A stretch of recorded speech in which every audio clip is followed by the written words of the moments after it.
우리 옆에 계신 분들, 앞에 계신 분들 오시면 인사하겠습니다. 사랑합니다. 축복합니다. 사랑합니다. 축복합니다. 우리가 살고 있는 현대는 문화 시대라고 합니다. 현대의 문화. 그런데 이 현대 문화에 가장 큰 영향을 끼친 게 있다면 고대, 특별히 로마 시대의 문화가 현대 문화에 가장 많은 영향을 끼쳤습니다.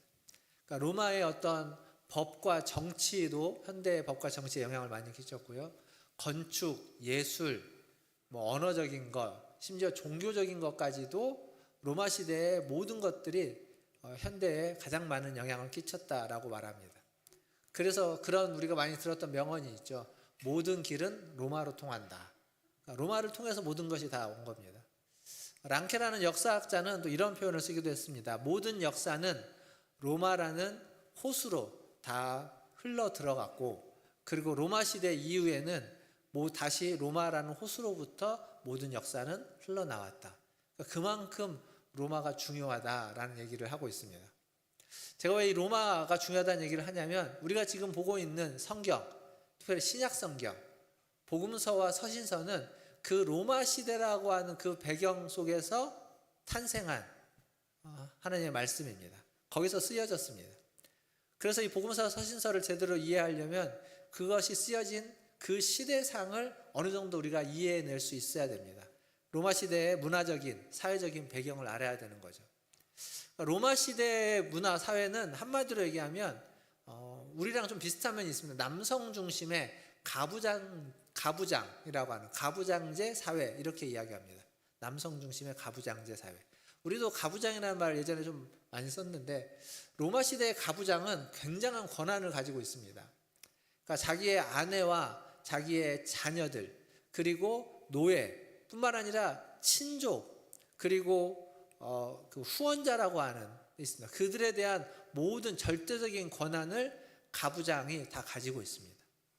그러니까 어찌 보면 우리 조선시대의 어떤 지배 가부장보다 로마 시대의 가부장은 훨씬 더 좀 강한 권력을 가지고 있는 가부장이라고도 이야기할 수 있을 것 같습니다.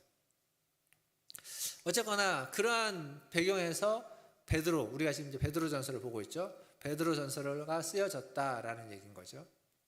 지난주와 지지난주 2주에 걸쳐서 그리스도인의 사회생활이라는 주제로 말씀을 나눴습니다. 그리고 오늘은 이제 여기 보면 우리가 읽었던 아내들아 이렇게 시작하죠. 중간에 이제 남편 얘기가 나오고 7절에 가면 또 남편들아 이렇게 시작합니다. 즉 아내와 남편, 그러니까 부부 생활에 대한 이야기가 될 것입니다. 그런데 로마 시대는요, 이 남편과 아내를 이야기하면 그 대부분의 성인들을 다 포함하는 어떤 사람들이었습니다. 무슨 얘기냐면 그때는 그냥 남편이나 아내, 결혼하지 않고 홀로 사는 사람들이 거의 없었다. 결혼을 2번, 3번 또 혹은 이 사람 저 사람과 함께 일부 다처제 이런 식이어서 문제였지만, 남편 아내로 불려진다는 건 거의 대부분의 여자와 남자를 포함하는 표현입니다. 왜 이 얘기를 하는 거냐면, 우리가 살고 있는 현실은 결혼 이외에도 결혼하지 않는 분이 있죠. 미혼도 있습니다. 그리고 비혼도 있습니다.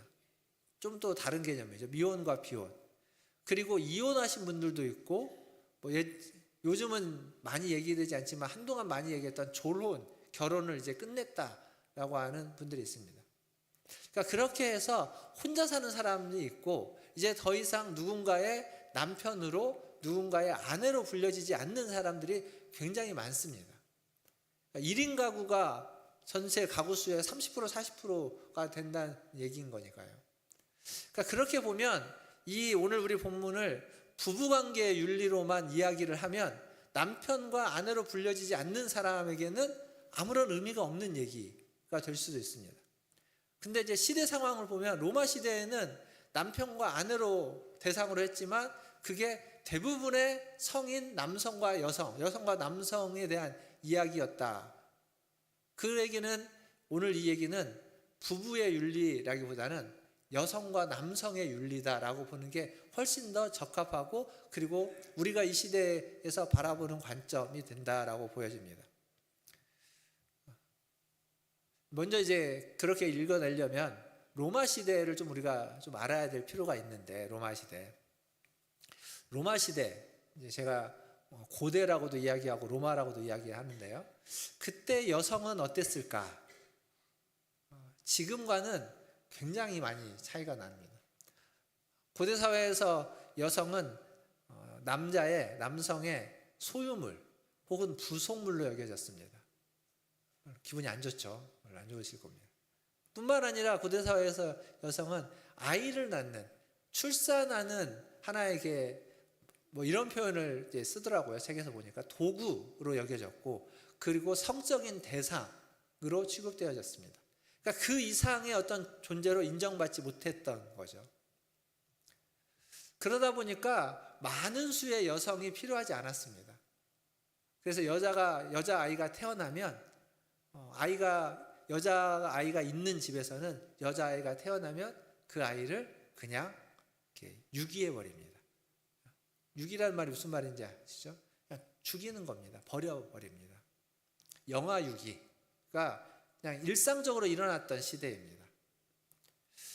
뿐만 아니라 이제 사회적인 이해와는 다르게 종교 안에서, 특별히 기독교 안에서의 여성 이해는 어땠느냐라고 하면 오랫동안 기독교 안에서도 여성은 남성에 비하면 열등한 존재다라고 얘기되어져 왔습니다.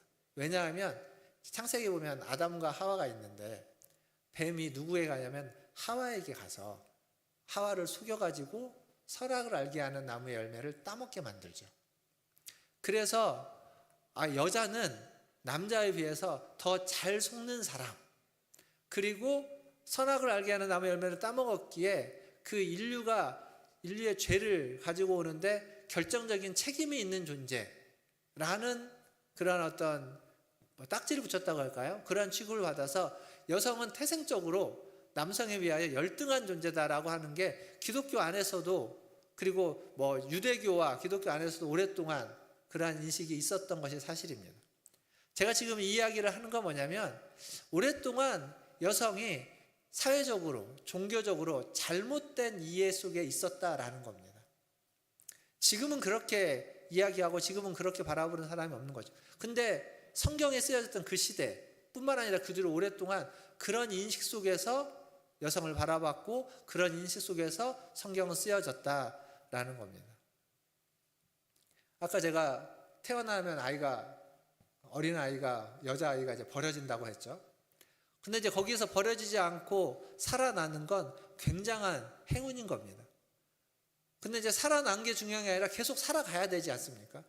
그러면 자기가 그 삶을 살기 위해서 여자로 태어나서 그 시대에는 결혼을 빨리 했는데, 몇 살 정도에 결혼을 하냐면 12살부터 결혼을 했다고 합니다. 12살. 기록에 보면 14살이 되면 14살 이전에 결혼하는 비율이 44%, 그러니까 거의 반절 정도는 14살 이전에 다 결혼을 했습니다. 그래야만 살 수 있으니까. 벌어지지 않았던 행운을 유지하기 위해서라도 최대한 빨리 결혼을 하는 겁니다. 그러니까 이런 배경에서 지금 편지가 쓰여졌고, 이 서신서가 쓰여졌고, 오늘 우리가 읽었던 본문은 그런 배경 속에서, 그런 어떤 문화 속에서, 그런 일상 속에서 살아가고 있는 여인들을 향한 이야기다, 아내들을 향한 이야기다, 이렇게 보고 오늘 말씀을 봐야 됩니다. 자, 다시 그래서 말씀을 같이 한번 보겠습니다. 1절과 2절, 방금 했던 이야기들을 좀 이렇게 깔아놓고 1절과 2절을 한번 같이 읽어보겠습니다. 1절입니다. 시작. 아내들아, 이와 같이 자기 남편에게 순종하라.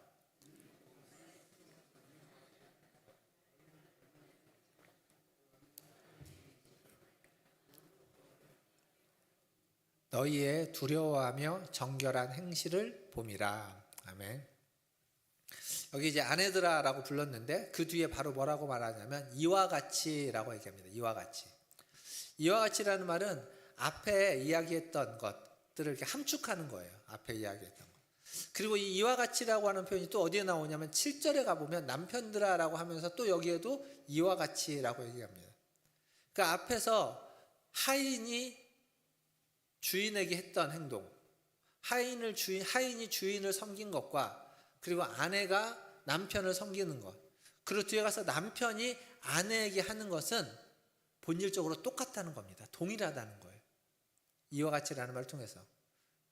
결국 또 이 얘기는 무슨 얘기냐면 하인이든 주인이든 여성 아내이든 남성 남편이든 다 주 안에서 동일한 존재이고, 2장 마지막에 가보면 영혼의 목자와 감독에게 부르심을 받아서 그들에게 돌아온 존재다라고 하는 것을 다 기억해야 하는 겁니다. 그러니까 지금 하인도 주인도 남자도 여자도 아내도 남편도 다 주 안에서 모든 관계가 동일하다라고 하는 얘기를 지금 이와 같이라고 하는 표현 하나로 담아내고 있습니다. 우리는 다르다고 생각하지만 다르지 않다는 얘기를 하는 거예요. 그러면서 무슨 얘기를 하냐면 아내의 부르심, 아내들에게 가장 중요한 사명이 무엇인지를 아주 분명하게 말해줍니다. 뭐라고 얘기합니까? 아내들아 이와 같이, 뒤에 뭐죠? 자막이 없으니까 앞에 있는 성경을 안 보이십니까? 자기 남편에게 뭐 하라고요? 순종하라. 그러니까 아내의 분명한 부르심이 뭐냐면 남편에게 순종하는 것이다, 이렇게 쓰고 있습니다. 가장 먼저 쓰고 있어요, 분명하게. 근데 이게 저걸 근거로 모든 여자들은 남자에게, 아내들은 남편에게 무조건 맹목적으로 순종하냐, 그 얘기를 하고 있는 게 아닙니다. 사실 순종은요, 저 시대에 순종 안 하면 살 수 없습니다. 복종해야만 사는 시대였습니다. 지극히 당연한 거예요. 어떤 경우에도 그걸 거스를 수 없는 것이 저 시대의 문화였습니다. 그런데 저 뒤에 뭐라고 되어 있냐면 그 순종하는 이유를 쓰고 있어요. 순종하는 이유. 순종하는 이유가 뭐냐면 혹 말씀을 순종하지 않는 남편이라도 말로 하지 않고 말로 말미암지 않고 하는 그 아내의 행실을 통해서 구원을 받게 하려 합니다. 그러니까 순종하는 이유가 뭐냐면 말 듣지 않는, 하나님의 말씀도 무시하고 아내의 말도 듣지 않는 그 남편을 구원케 하기 위해서, 그걸 위해서 순종해라, 그렇게 지금 이야기하고 있는 겁니다. 2절에 그런 표현이 있죠. 정결한 행실을 봄이라. 그러니까 말은 안 들어요. 하나님의 말씀도 듣지 않고 아내의 말도 잘 듣지 않습니다. 하지만 하는 행동은 보고 있다는 거예요. 말하지 않고 하는 행동을 보면서 그걸 통해서 영향을 받는다라고 이야기하는 거죠. 여기도 우리 여자분들이 더 많죠. 한국교회 어디를 가도 웬만한 곳은 다 여자분들이 많습니다. 그리고 예전에는 더 많았습니다. 근데 우리나라만이 아니라 다른 데를 가도 비슷합니다. 초대교회도 아마 여자들이 성도가 더 많았을 겁니다. 그건 무슨 얘기냐면 여자들이 가장 먼저 복음을 잘 받아들입니다. 잘 받아들여요. 그리고 받아들인 다음에 그 복음을 자기에게 있는, 가까이에 있는 주변 사람들에게 전하게 되는 거죠. 종교사역에서는 그걸 뭐라고 하냐면 가장 먼저 복음을 받아들이는 사람을 1차 회심자라고 합니다. 1차 회심. 1차 회심을 한 사람이 이제 다른 사람들에게 복음을 전해서 그들이 복음을 받아들이는 것을 2차 회심이라고 합니다. 그러니까 여자들이 복음을 받아들여서 먼저 신앙을 가지고, 그리고 자기의 남편에게, 그리고 자기의 자녀들에게, 또 부모들에게, 주변에 있는 사람들에게 복음을 전해서 그들도 믿게 만들어가는 거죠. 이게 가장 기본. 지금 베드로가 하고 있는 얘기가 그 얘기인 겁니다. 아내들아, 여기서 말하는 아내들은 이제 이 편지를 받고 있는 여인들, 그러니까 복음을 받아들였던 그 여인들에게, 믿는 여인들에게 남편들에게 순종해라. 그리고 그들이 구원을 받을 수 있도록 그들에게 복음을 말로 전하라는 표현이 아니라 행실로 보여줘라, 그 얘기를 하고 있는 겁니다. 이건 베드로만 한 얘기가 아니라 사도 바울도 똑같은 얘기를 합니다. 고린도전서 7장에 가보면 이 얘기를 하는데 한번 보겠습니다. 고린도전서 7장 13절과 14절에 같은 취지의 말씀을 하는 거죠. 같이 읽겠습니다. 13절 시작. 어떤 여자에게 믿지 아니하는 남편이 있어 아내와 함께 살기를 좋아하거든 그 남편을 버리지 말라. 믿지 아니하는 남편이 아내로 말미암아 거룩하게 되고 믿지 아니하는 아내가 남편으로 말미암아 거룩하게 되나니. 여기까지만 읽을게요. 지금 앞에 13절은 이제 여자에 대한 이야기인데, 어떤 여자? 믿는 여자라는 게 전제되어 있죠. 믿지 아니하는 남편이 그 믿는 아내와 함께하는 것을 좋게 여기면 버리지 마라. 그러니까 버릴 수도 있는 거예요. 그 상황에서 믿지 않는 남편과 함께한다는 게 무엇인지 이들은 알기에 그게 얼마나 힘들고 어려운 일이냐, 이게 차라리 그냥 버리고 혼자 가는 게 그게 더 낫다라고 생각을 할 수 있는데 그러지 말라라는 겁니다. 그 이유가 14절에 믿지 아니하는 남편이 아내로, 믿는 아내로 말미암아 거룩하게 될 수 있다. 뒤에서는 반대로 얘기하죠. 그러니까 먼저 믿는 남편이 있는 경우도 있는 거예요. 믿지 아니하는 아내가 남편으로 말미암아 거룩하게 될 수도 있는 겁니다. 그러니까 버리지 말아라, 떠나지 말아라, 순종해라. 지금 그렇게 바울도 그리고 베드로도 이야기하는 겁니다. 근데 이제 순종한다는 말이 그냥 그의 말을 듣는다는 차원이 아니라 이 뒤에 가보면 이제 말하지 않는, 말 없이 하는 아내의 행실, 2절에서는 정결한 행실, 그것들을 본다라고 이야기하고 있죠. 그러면 그 행실이 뭐냐? 정결하고 말 없는 행실. 그거에 대해서는 3절과 4절이 풀어서 설명해 줍니다. 그래서 3절과 4절도 한번 같이 읽어보도록 하겠습니다. 오늘 본문 3절과 4절입니다. 같이 읽겠습니다. 시작. 너희의 단장은 머리를 꾸미고 금을 차고 아름다운 옷을 입는 외모로 하지 말고 오직 마음에 숨은 사람을 온유하고 안정한 심령에 썩지 아니하는 것으로 하라. 이는 하나님 앞에 값진 것이니라. 아멘. 단장, 그러니까 우리식으로 말하면 이제 자신을 꾸미는 거죠. 단장함에 대해서 이야기하는데 여기 3절에 보니까 세 가지를 말해줍니다. 머리, 요즘은 이제 헤어라고 하죠. 그리고 금, 보석, 이런 겁니다. 아름다운 옷, 이것으로 하는데 이것으로 외모로 단장하지 말고, 외모를 단장하지 말라라고 이야기합니다. 제가 이제 말씀을 준비하면서 보니까 요즘은 요 헤어나 보석이나 옷 외에도 자신을 꾸미는 게 몇 가지 더 있다고 합니다. 굉장히 필수적인 것들. 그건 뭐냐면 몸매, 그리고 또 이제 얼굴. 그래서 이제 성형이라고 하더라고요. 성형. 그렇게 약간의 성형들을 많이 하죠. 뿐만 아니라 이제 몸과 관계없이 자기를 꾸미는데 필수적으로 하는 것들 중에 하나가 뭐냐면, 남자들은 별로 그게 없는데 핸드백, 여자들 핸드백, 작은 백 하나가 자기를 꾸미는데 굉장히 중요한 역할을 한다고 하고, 그리고 이제 그걸 넘어서서 요즘 시대에 있는 SNS를 꾸미는 것도 자기를 꾸미는 것에 굉장한 역할을 한다, 이렇게 이제 쓰여진 걸 봤습니다. 근데 이제 중요한 건 뭐냐면 그것들로 단장하지 말라라는 겁니다. 왜냐하면 지금 여기서 하지 말라는 게 자기를 단장하는 것 자체, 자기를 꾸미는 노력 자체가 나쁘다, 의미 없다라는 얘기가 아닙니다. 지금 단장해야만, 중요하게 단장해야만 하는 건 그것들을 통한 외모가 아니다라는 얘기를 하는 겁니다. 외모를 꾸미는 게 필요하죠. 유익한 게 있습니다. 그러나 정말 중요한 건, 지금 우리에게 필요한 건 외모를 꾸미는 것이 아니라 4절에 있는 마음속에 있는 사랑, 숨어 있는 사랑, 바울의 표현대로 바꾸면 겉사람이 아니라 속사람을 꾸미는 게 더 중요하다라는 겁니다. 그러니까 정말 우리가 먼저 단장해야만 하는 것은 우리의 겉사람이 아니라, 외모가 아니라 우리의 내면, 우리의 속사람이다라고 하는 얘기를 하고 있는 겁니다. 하나님 앞에서 그것이 값진 것이다. 4절 뒤에 보면 그렇게 얘기했죠. 하나님 앞에서 값진 것이다. 뭐가 값진 거냐? 우리의 속사람을, 마음에 숨어있는 사람을 단장하는 것, 그게 값진 것이다라는 겁니다. 그럼 무엇으로 마음속에 숨어있는 속사람을 단장할 것이냐? 여기 오늘 말씀을 보니까 썩지 아니하는 것이다 라고 얘기하죠. 온유하고 안정된 심령으로, 썩지 아니하는 것으로.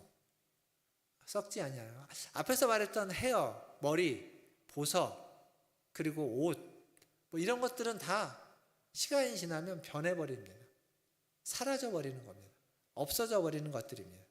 하지만 지금 이야기하고자 하는 것은 변하지 않고 사라지지 않고 없어지지 않고 썩지 아니하는 것.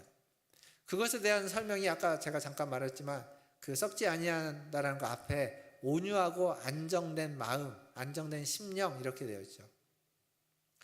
온유하고 안정된 심령이 뭐냐?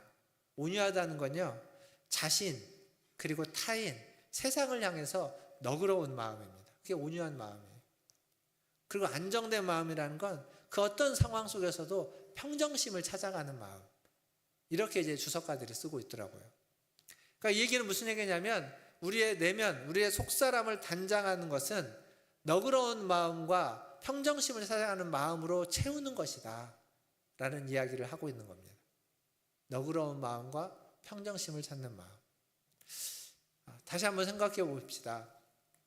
로마 시대에 여성은 태어나면서부터 생존의 위협이 있었습니다. 생존하기 위해서 그들은 어려서부터 자신을 꾸미고 단장해야만 했습니다. 그렇게 하다가 12살이 되면, 13살, 14살이 되면 결혼을 하는 거죠. 근데 결혼을 하고서도 그 자리가 그냥 결혼하고 끝이 아닙니다. 그 자리를 유지하기 위해서 끊임없이 자기를 단장해야만 하는 일이 그들의 일상이어서, 그건 생존을 위해서입니다. 생존을 위해서. 외모를 가꾸지 않으면 안 되는 거예요. 하지만 여성이든 남성이든 그때 로마 시대든 현대든 시간이 흐릅니다. 그러면 이렇게 꾸몄던 것들은 다 시간이 지나면 변하고 사라질 수밖에 없습니다. 언젠가는 다 없어져 버리고 썩어져 버릴 것들입니다. 그것으로 아무리 꾸민들 언젠가는 다 없어져 버릴 것들이기 때문에 임시적일 수밖에 없는 겁니다. 하지만 지금 베드로가 이야기하는 건 썩지 않는 것, 영원한 것, 나이 들어도 상관없는 그러한 마음, 그리고 그러한 평정심, 그것들은 결국 뭐냐면 하나님의 마음입니다. 하나님의 성품. 하나님의 성품을 닮아가라는 거죠. 변하지 아니하는 하나님의 성품을 닮아가는 것. 그러면 썩지 않고 사라지지 않는다라는 겁니다. 그럴 때 결국 그것을 남편들이, 다른 사람들이 보게 된다. 그리고 그들이 구원을 받게 된다. 이 얘기를 하는 겁니다. 사랑하는 성도 여러분, 지금 베드로는 우리가 이 땅에서 임시로 살아가고 있는 시간 동안 하나님을 닮으라라는 것을 말하는 겁니다. 영원히 있지 않습니다. 우리는 여기서 잠깐 있습니다. 잠깐 있다가 어떤 이들은 젊을 때 부르심을 받지만 어떤 이들은 나이가 들어서 노쇠한 다음에 부르심을 받습니다. 그러나 하나님 보시기에 그 모든 것들이 다 잠깐입니다. 그때 가장 중요한 건 뭐냐면 하나님을 닮는 겁니다. 하나님의 성품을 닮는 것. 너그러운 마음과 평정심을 유지하는 하나님의 성품을 닮는 것이 중요하다라는 거죠. 이것을 위해서 우리는 주님을 더 깊이 만나야 되고, 이것을 위해서 우리는 우리의 속사람에게 더 관심을 집중해야만 한다라는 겁니다. 오늘 예배 가운데 오신 우리 문화순례교회 모든 성도 여러분, 여러분의 속사람이 하나님을 더 닮아가시기를 주님의 이름으로 축원드립니다. 이게 이제 우리가 뭐 지극히 그렇게 할 수 있고 당연한 것이다라고 생각될 수 있는데, 사실 지금 앞에서 제가 로마 시대 얘기를 했는데, 제가 이제 말씀을 준비하기 위해서 이렇게 책을 좀 보다가 그 로마 시대의 모습들을 이렇게 많이 기록해 놓은 책이 있어요. 기독교의 발흥이라는 책이 있는데, 그 책에 보면 로마 시대가 많이 나와요. 예전에 기억하실지 모르겠지만 제가 아마 부활절 전쯤에, 고난주간 시작하기 전에 종려줄 때쯤 그 시대에, 로마 시대의 그 거리에는 사람들을 이렇게, 순교자들을 십자가에, 나무에 달려가지고 횃불을 붙여가지고 횃불로 썼다, 뭐 이런 얘기 드린 적이 있습니다. 기억나는지 모르겠는데 그게 이제 그 책에 기록되어 있던 내용이거든요. 그러니까 로마 시대가 우리가 생각한 것보다 굉장히 이렇게 발달된 면도 있지만 얼마나 어둡고 얼마나 끔찍한 모습들이 많았는지를 보여주는 겁니다. 거기에 보면 이 여성, 아내로 불려지는 사람들과 그 남성, 이 남편으로 불려지는 사람들의 관계가 우리가 생각한 것을 넘어서 있는 모습들이 나와요. 제가 차마 여기서 다 이야기할 수 없는 이야기들. 근데 그런 상황 속에 살고 있는 아내들에게 이렇게 살아라, 살 수 있다라고 하는 게 과연 가능할까? 라고 하는 질문이 자연스럽게 나오게끔 됩니다. 근데 그에 대해서 베드로가 이제 5절과 6절에서 답을 해주고 있어요. 근데 그 답의 핵심은 누구냐면 사라입니다. 사라. 사라의 예를 들어서 성경에 구약의 사라에 있는 예를 들어서 말해주고 있어요. 근데 제가 한 2주 전쯤 금요 기도회 때 사라에 대해서 이야기를 했습니다. 사라가 가지게 되는 어떤 그 분노함에 대해서, 그 억울함에 대해서 이야기를 했어요. 그러니까 자세한 얘기는 그 설교를 들으면 조금 더 알 수 있는데 간단하게 좀 말씀을 드리면, 사라는 아브라함과 함께 갈대아 우르를 떠나서 하란을 거쳐서 가나안 땅에 옵니다. 그 거리가 상당했기 때문에 오랜 시간 동안 어려움을 거쳐서 와요. 근데 가나안 땅에 오니까 뭔가 이렇게 해피엔딩이냐? 그렇지 않죠. 해피엔딩이 아니라 거기에서 기근을 당하고, 그 기근 때문에 이집트로, 애굽으로 내려갑니다. 먹을 걸 찾아서. 근데 이제 거기에서 아브라함이 딱 보니까 자기 아내가 사라가 너무 예뻐요. 그래서 사라가 예쁜 것 때문에 자기 목숨이 위태로울 것 같으니까 뭐라고 하냐면 자기 아내라 하지 않고 누이라고 합니다.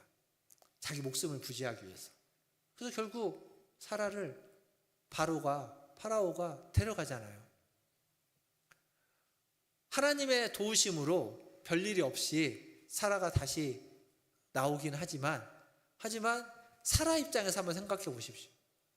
결혼할 때 검은 머리가 팥불에 들어 사랑하고 지켜주고 보호하고 함께하겠다고 약속했는데, 근데 그 약속을 헛시작처럼 버리고 모른다 하고 잡아가는데, 데려가는데 그냥 가만히 있는 거예요. 자기 목숨 부지하려고.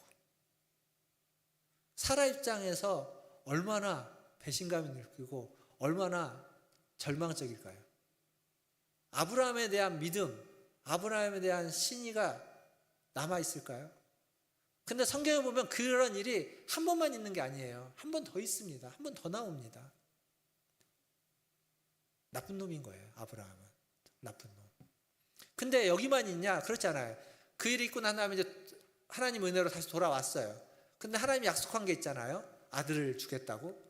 근데 시간이 지나도 아들은 안 생겨요. 기다려도 안 돼요. 그러니까 사라가 어떻게 하냐면 여종인 하갈을 아브라함에게 줍니다. 그래서 하갈을 통해서라도 후사를 갖자라고 얘기하죠. 아브라함이 뭐라고 대답을 해야 될까요? 사라가 기대했던 건 뭘까요? 하나님의 약속이 있으니까, 하나님 주신다고 했으니까 조금 더 기다려보자. 이게 정답일 텐데 아브라함은 어떻게 하죠? 냉큼 동침해버립니다. 나쁜 놈인 거예요. 그러니까 사라에게 있어서 아브라함은 나쁜 놈입니다. 제가 이제 나쁜 놈이라는 단어가 확 와닿으니까 쓰는 건데 나쁜 놈인 거예요. 근데 오늘 우리가 읽었던 본문 6절에 뭐라고 말합니까? 6절 한번 보세요. 사라가 아브라함을 뭐라고 칭했다고요? 주라 칭하여 순종한 것 같이. 나쁜 놈한테 주라고 이야기하면서 순종했다, 지금 그렇게 이야기하고 있습니다. 왜요? 아브라함이 뭐가 그렇게 믿을만해서 신의를 지킨 게 있습니까? 사라 입장에서는 아브라함은 믿을만한 사람도 아니고 신의를 지킨 사람도 아니고 정말 나쁜 놈이에요. 뭐 다른 때 잘해줄 수 있었겠죠. 여러분 100번을 잘해줘도요, 이런 거 한 번 하면 100번 잘해준 게 다 소용없습니다. 나쁜 놈으로만 기억 남는 거예요. 그런데 순종했다라고 이야기합니다. 실제로 그랬고, 그건 결국 아브라함 때문이 아니라는 겁니다. 사라가 하나님을 신뢰했기 때문에, 사라의 믿음 때문에, 사라가 하나님을 경외했기 때문에 아브라함에게 순종했다라는 거죠. 그래서 지금 베드로는 믿음의 조상으로 아브라함을 데려오지 않고, 바울은 믿음의 조상으로 아브라함을 데려와요. 아브라함을 믿음의 조상으로 설명하고 이야기합니다. 근데 베드로는 아브라함이 아니라 사라를 데려와요. 사라를 데려와서 믿음의 본, 사라의 본을 보고 우리도 그렇게 갈 수 있다라고 이야기합니다. 차이가 있는 거죠. 다음 주에 이제 남자들에 대한, 남편들에 대한 얘기를 해야 되니까 여기까지 하고 말씀을 좀 정리하겠습니다. 우리의 눈으로 볼 때, 현대인의 눈으로, 현대 여성들의 입장에서 볼 때 이 성경에 있는 이 얘기는요, 여전히 순종만을 강요하는 아주 고리타분한, 덜 떨어진 말씀처럼 보입니다. 제가 봐도 그래요. 이 얘기를 그냥 있는 그대로면 지금 시대에서는 여성들에게 순종하라고 강요하는 것, 순종밖에는 뭐 다른 방법이 없는 것처럼 보여집니다. 그런데 이게 언제 쓰여졌냐면 로마 시대 그 있잖아요. 여성 비하, 차별, 여아 유기가 그냥 일상, 그냥 당연하게 되는 그 시대에 쓰여졌다라고 하는 걸 놓고 보면, 그리고 그 시대에 여성이라고 하는 한 사람, 한 인격에 대해서 전혀 인격으로 존중하지도 않고 인정하지도 않고 아주 무가치한 그냥 아이를 그냥 내팽개쳐서 죽일 수 있는 그 시대의 여자들도 비슷하게 취급을 당하고 있는 소유물이라고 했잖아요. 부속물. 그 시대에 그 여자들에게 자기 남편을 구원케 할 수 있는 그러한 어떤 목적과 동기와 사명이 있는 자로 부르고 있다는 건 완전히 그 시대에는 완전히 다른 혁명적인 선언인 겁니다. 우리에게는 사실 감이 잘 안 와요. 그 정도 감이 안 옵니다. 로마 시대의 그 상황을 우리가 조금 더 깊이 알면 조금 더 느낄 수 있지만 그럼에도 불구하고 여전히 감이 잘 안 옵니다. 하지만 그런 겁니다. 그 시대 사람들에게는 놀라운 거예요. 세상은 그때나 지금이나 사람을 외모로 평가합니다. 그래서 그 외모를 가꿔야 되고 외모를 단장해야만 하는 겁니다. 하지만 하나님은 사람을 외모로 평가한다고 하지 않았습니다. 무엇을 어디를 본다고 했죠? 중심을 본다고 하셨죠. 내면을 본다는 얘기입니다. 그러니까 외적인 것으로 자기를 증명하지 않아도, 자기의 가치를 표현하지 않아도 괜찮다는 거예요. 받아들여진다는 겁니다. 우리의 마음에 숨어있는 사람, 속사람, 그것을 단장하는 것, 그게 하나님이 원하는 것이고 하나님은 그걸 중요시 보고 있다라고 지금 베드로는 이야기하는 겁니다. 기독교의 복음의 능력, 기독교 복음의 능력은요, 기존에 있는 질서를 넘어선다라는 게, 기존에 있는 질서를 무너뜨리고 새로운 질서를 세운다는 게 아니라 기존에 있는 질서 안에서, 그 질서 안에서 새롭게 만들어가는 겁니다. 가부장제를 없애버리는 게 아닙니다.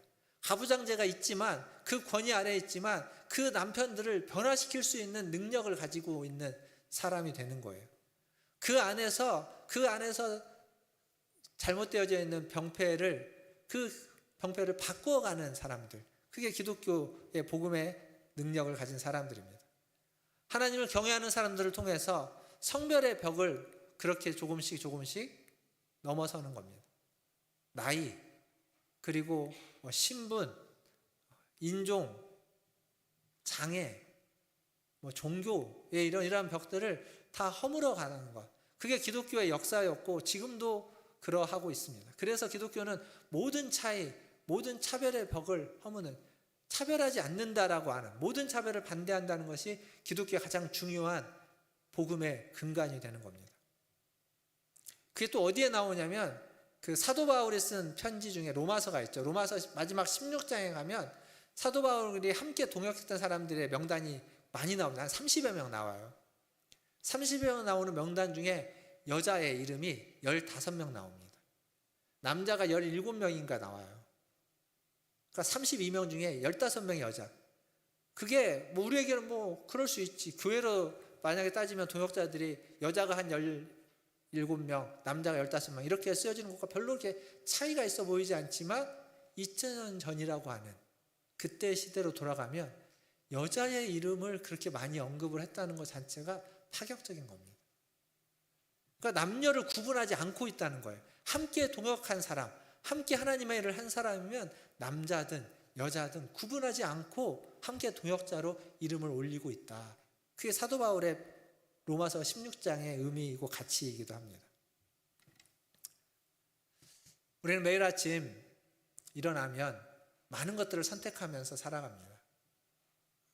썩어질 것들, 세상이 원하는 가치들을 설득할 것인가, 아니면 썩지 않는 것, 하나님이 원하는, 하나님 보시기에 값진 것들을 선택할 것인가, 세월이 흘러가면 없어질 것들을 따라갈 것인가, 세월이 흘러도 없어지지 않을 것으로 우리 자신을 단장할 것인가. 우리는 그것을 매일매일 순간순간 결정하면서 살아가야 됩니다. 우리가 살아가고 있는 환경, 상황, 또 관계 속에서 우리가 봐야만 하는 건 그래서 하나님입니다. 하나님을 경외하면서 묵묵히 선을 행했던 사라를 본받아야 하는 거죠. 부부관계라고 이야기할 수 있는 이야기지만 부부관계가 아니라 여성으로, 남성으로 세상의 풍조를 뛰어넘어서 스스로를 단장해가는 이야기, 그게 오늘 본문의 이야기입니다. 하나님 보시기에 가장 값진 단장이 무엇인지, 그것은 우리의 외모를 단장하는 것이 아니라 우리의 속사람을 단장하는 것이다. 너그러운 마음과 평정심을 갖는 마음으로 속사람을 단장해서 하나님 보시기에 가장 값진 단장을 하시는 우리 문화전제일교회 성도들 다 되시기를 주님의 이름으로 축원드립니다. 기도하겠습니다.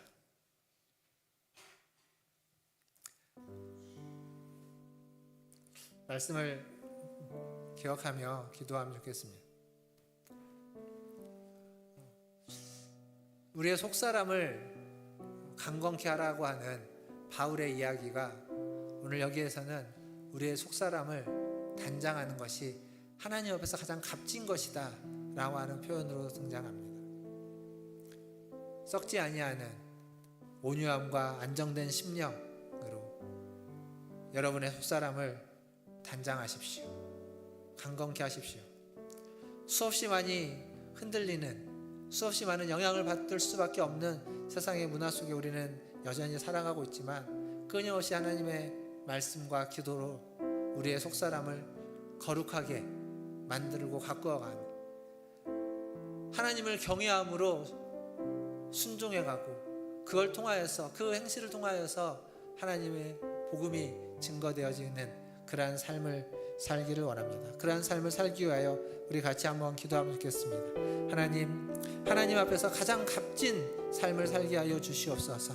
하나님 보시기에 가장 값진 속사람을 단장하는, 그것을 가꾸고 그걸 통해서 정결한 행실을 드러내는 하나님의 자녀가 되게 하여 주시옵소서. 같이 한 목소리로 기도하겠습니다. 하나님,